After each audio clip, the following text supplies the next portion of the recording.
I connect to the forest. I honor these trees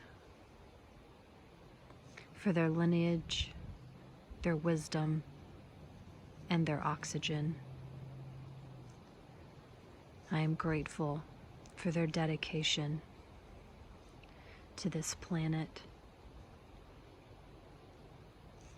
As much as I do not want to give them the toxic energy that creates discomfort and pain inside of me, I know that they have been placed upon this earth in order to help restore our own energy.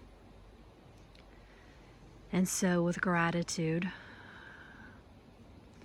I ask and allow their energy, their power, their frequency. I invite it into my being, into every chakra, into every cell,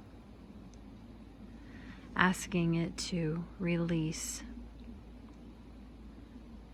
everything that is not benefiting me, everything that is not mine, meant for me to carry, or meant for my highest good. As it is pulled by the tree, into the tree, and into its deepest, darkest depths, where it is recycled by Creator into something beautiful. I release it now. I give my gratitude now. And so it is, and so it is, and so it is.